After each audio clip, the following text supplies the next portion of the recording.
اب یہ یہاں پہ یہ بات کیوں شروع ہو رہی ہے، اس میں چیف جسٹس نے اپنی تقریر کے اندر یہ کہا تھا کہ جوڈیشل کمیشن کی جو حالیہ تعیناتیاں تھیں ان میں 6 اور 4 کی جو ہے وہ تفریق آئی تھی اور 6 اور 4 کا فیصلہ تھا، جبکہ ایکچولی جو ہے جب آڈیو جو ہے وہ جاری کی گئی تھی اس میں تصویر اور منظر کشی کچھ اور تھی، پھر اس کے بعد جوڈیشل کمیشن کے ارکان نے خط لکھا تھا جس کے بعد یہ 5 اور 4 کا فیصلہ بن گیا تھا۔ تو اس پر جو ہے وہ چیف جسٹس کی اس بات کے اوپر کہتے ہیں جسٹس سردار طارق مسعود اور جسٹس قاضی فائز عیسیٰ کہ جو امر سب سے زیادہ نامناسب اور غیر معقول تھا وہ یہ جوڈیشل کمیشن آف پاکستان کے کام اور فیصلوں کا ذکر کرنا تھا۔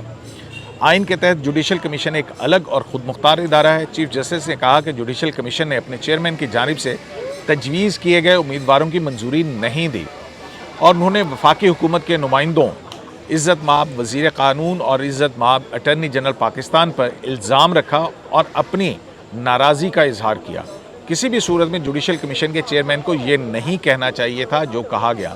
کیونکہ چیف جسٹس نے کہا کہ جو ہم نے وزیر اعلیٰ پنجاب کے جو دوست مزاری کی رولنگ تھی اس پر فیصلہ دیا تو اس کے 2 دن بعد کیونکہ جوڈیشل کمیشن کا اجلاس تھا تو اس میں ناراضی کا اظہار کیا کہ وہ چیف جسٹس نے جو نام ریکمینڈ کیے تھے ان کو منظور نہ کر کے، تو یہ رد عمل آیا اور اس پر چیف جسٹس نے یہ بھی کہا تھا کہ یہ کیا عدلیہ کے فیصلوں کا احترام کرنا ایسا ہوتا، تو اس پر جو ہے یہ دو سینئر ججز آف دا سپریم کورٹ یہ لکھ رہے ہیں۔ خط میں جو ہے وہ اس مشترکہ خط میں مزید یہ کہا گیا کہ چیف جسٹس جوڈیشل کمیشن کے چیئرمین ہیں اور اس لیے اس کے فیصلوں کی تعمیل کی ذمہ داری دوسروں سے زیادہ ان پر آتی ہے۔ یہ چیف جسٹس کو زیب نہیں دیتا کہ وہ اس کے ارکان پر حملہ کریں، وہ بھی عوام کے سامنے، اور صرف اس وجہ سے کہ انہوں نے ان کے امیدواروں کی تائید نہیں کی تھی۔ چیف جسٹس نے جو کہا وہ ریکارڈ کے بھی خلاف تھا، جیسا کہ جوڈیشل کمیشن کے اجلاس کے بغیر اجازت جاری کیے گئے آڈیو سے بھی معلوم ہوتا ہے۔ جسٹس قاضی فائز عیسیٰ اور جسٹس سردار طارق مسعود سپریم کورٹ کے 2 سینئر جج صاحبان یہ کہتے ہیں کہ یہ درست نہیں کہ ان کے امیدواروں کی تائید جوڈیشل کمیشن کے 4 ارکان نے کی۔ عزت مآب جسٹس سرمد جلال عثمانی نے بھی ان کے تمام امیدواروں کی تائید نہیں کی۔ اس اجلاس کو پہلے سے طے شدہ کہنا بھی غلط تھا اور یہ بھی کہ یہ اجلاس ملتوی کیا گیا۔ اجلاس کے دوران میں جب چیئرمین اپنا ہدف حاصل کرنے میں کامیاب نہیں ہو سکے تو انہوں نے جوڈیشل کمیشن کی اکثریت کے فیصلے کو خود پر حملہ سمجھا اور میٹنگ چھوڑ کر چلے گئے۔ جوڈیشل کمیشن کے تمام ارکان بشمول اس کے چیئرمین برابر ہیں۔ آئین نے چیف جسٹس پر صرف ایک اضافی ذمہ داری ڈالی ہے کہ وہ اس کے چیئرمین کے طور پر بھی کام کریں۔ آئین یہ لازم کرتا ہے کہ جوڈیشل کمیشن اپنے کل ارکان کی اکثریت سے ججز نامزد کرے کی۔ خط میں مزید کہا گیا ہے کہ 28 جولائی 2022 کے مذکورہ اجلاس میں جوڈیشل کمیشن نے چیئرمین کے تجویز کردہ 5 امیدوار منظور نہیں کیے، اگرچہ چیف جسٹس نے کہا کہ آئینی اداروں کی تحقیر، اب یہ بڑے ہی امپورٹنٹ بات ہے، 2 سپریم کورٹ آف پاکستان کے سینئر جج صاحبان لکھتے ہیں کہ اگرچہ چیف جسٹس نے کہا کہ آئینی اداروں کی تحقیر، ان کے تقدس کی پامالی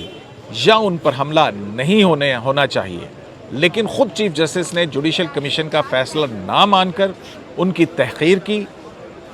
جوڈیشل کمیشن کے کئی اجلاسوں میں دونوں زیر دستخطی اقلیت میں رہے، یعنی کہ جسٹس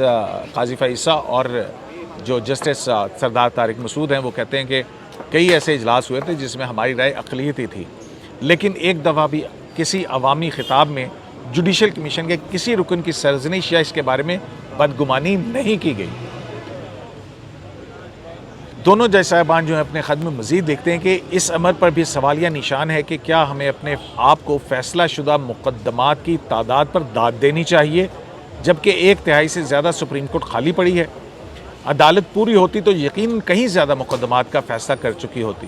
ہم نے جوڈیشل کمیشن کا اجلاس بلانے کے لیے متعدد بار جوڈیشل کمیشن کے چیئرمین کو ان کی جانب سے اعلان کی گئی گرمیوں کی چھٹیوں سے پہلے بھی اور بعد بھی کہا تاکہ سپریم کورٹ میں تعیناتی کے لیے نامزدگیاں کی جائیں، لیکن اسے قابل اطمینان نہیں سمجھا گیا۔ سپریم کورٹ کو معذور نہیں چھوڑا جا سکتا جب تک کہ ارکان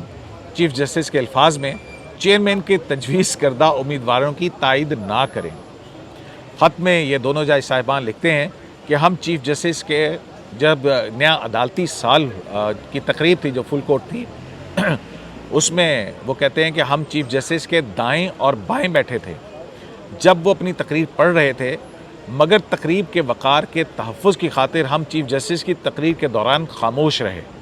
چونکہ چیف جسٹس کی تقریر کی اشاعت میڈیا میں وسیع پیمانے پر ہوئی ہے، اس لیے ہم یہ وضاحت دینے پر مجبور ہو گئے ہیں تاکہ ہماری خاموشی کو غلط مفہوم پہناتے ہوئے اسے رضامندی سے تعبیر نہ کیا جائے۔ آپ کے مخلص جسٹس قاضی فائز عیسیٰ، جسٹس سردار طارق مسعود۔ اور یہ خط جو ہے وہ رجسٹرار سپریم کورٹ کو، قائم مقام سیکرٹری جوڈیشل کمیشن کو جو ہے اس کے اردو ترجمے کے ساتھ جاری کرنے کا بھی کہا گیا۔ تو یہ وہ خط ہے جس نے ایک مرتبہ پھر جو ایسا لگ رہا تھا کہ شاید جسٹس قاضی فائز عیسیٰ کو چیف جسٹس نے اپنے ساتھ بینچ کے اندر بٹھایا اور پھر اس کے بعد ان کو 3 رکنی بینچ بھی دیا، تو عام تاثر یہ تھا کہ شاید وہ جو ناراضگی تھی اس کو دور کرنے کی ایک کوشش تھی، لیکن چیف جسٹس پاکستان کی جو تقریر تھی نئے عدالتی سال میں، اس نے دیکھیں کہ ان دونوں جج صاحبان کو یہ کہنے پر مجبور کر دیا کہ وہ چیف جسٹس جو آئینی اداروں کی تحقیر نہ ہونے کی بات کرتا ہے، خود آئینی اداروں کی سر عام تحقیر اور تذلیل کرتا ہے، اور زیر سماعت مقدمات کے اوپر جو سب سے بڑی بات ہے، کیونکہ 63A کی تشریح کے حوالے سے ریویو ابھی تک سپریم کورٹ آف پاکستان میں ہے، تو اس کے اوپر زیر سماعت مقدمے کے اوپر چیف جسٹس پاکستان کی طرف سے اس طرح اس کے اوپر اپنی رائے زنی کرنا، اس کو بھی بہت بڑا سوالیہ نشان ہے۔ تو دیکھتے ہیں کہ اس خط کے بعد اب سپریم کورٹ کے اندر اور کون سے بھوچال جو ہیں وہ جنم لیتے ہیں۔ شرائع دستور سے عبدالقیوم صدیقی کو AQS لائیو سے اجازت دیجیے، اللہ نے کے بعد۔